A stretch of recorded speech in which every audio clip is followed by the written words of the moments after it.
Hey everyone, welcome back to my channel. Today I wanted to talk about the new movie, Hitman. If you end up enjoying this video, please consider liking and subscribing. That way I don't have to work undercover for the police, masquerading as a hitman. The synopsis is as follows. A mild-mannered professor moonlighting as a fake hitman in police stings ignites a chain reaction of trouble when he falls for a potential client. So without further ado, let's get into the 6 things that make a movie great. 1. The plot. The plot of this movie is fairly simple and partially based on a true story. Gary Johnson was a pretty chill professor while also working for the police undercover as a fake hitman. People would contact him, he'd pretend to be a hitman, and as soon as they would hire him, the police would swoop in and arrest that person for attempted murder. And he's pretty dang successful at that. Until one day, one of his clients is a woman who's being abused by her husband. Instead of trying to convict her and catch her in the act of hiring a hitman, he decides to help her try to avoid the crime and figure things out naturally. All of that is a true story, and for this movie, it's where the true story ends. What follows in the film is Gary falling in love with his mark, named Madison, as the lines become insanely blurred with Gary's heart and the law. I'm typically the kind of person that enjoys watching a movie that's very closely based to the truth, but when movies commit to making a fictional work, even if there was a little truth involved, it can be really entertaining as well,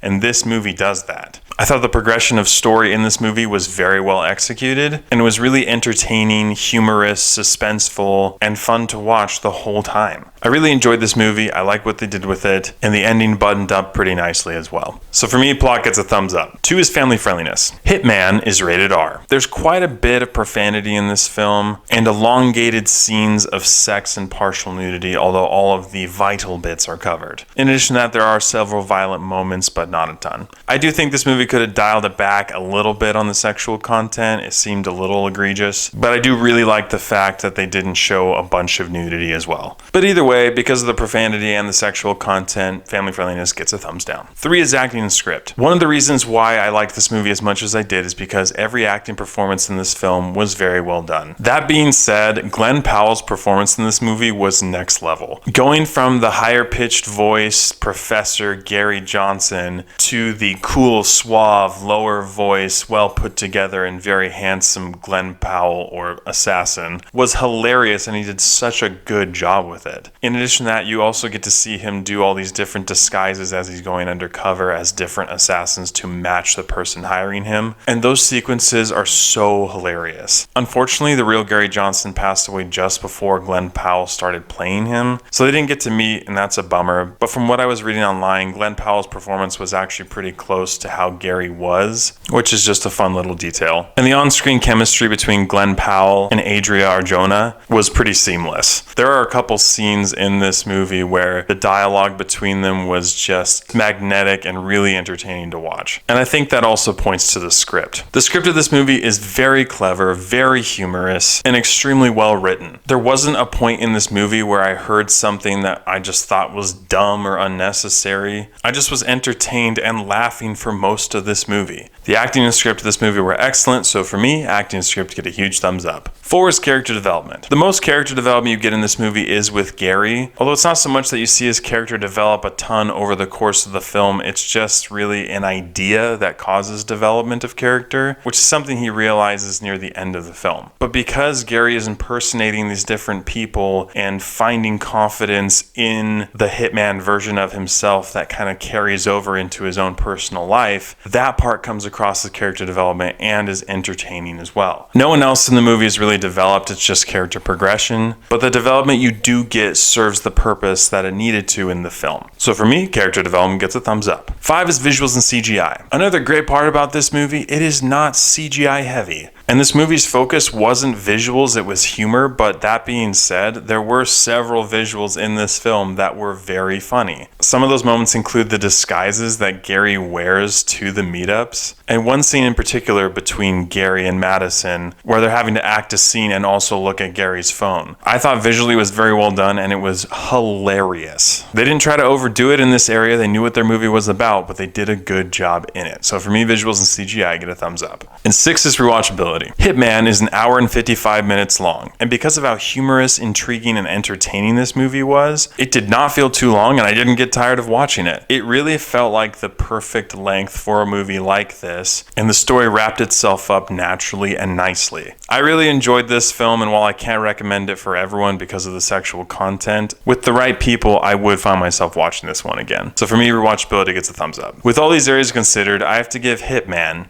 an 8 out of 10. This movie had quite a bit of profanity in it and a bit too much sexual content to the point where it almost became distracting. But the acting in this movie was fantastic, namely Glen Powell. The script and storytelling were clever and hilarious, and the plot was carried along very nicely and wrapped up in a great way. I was really impressed that this was that well made of a film, and I enjoyed it greatly. And you know what's better? This movie's on Netflix, so you don't even have to go out to the movie theater and spend $20 to see it. So with all that in mind, even if you have to skip the sex scenes, I'd definitely say Hitman is worth the watch. So go check it out on Netflix. Thank you so much for watching. If you've seen Hitman, please let me know what you thought about it in the comments below. As always, I appreciate your love and support, and I'll catch you guys and gals in the next one.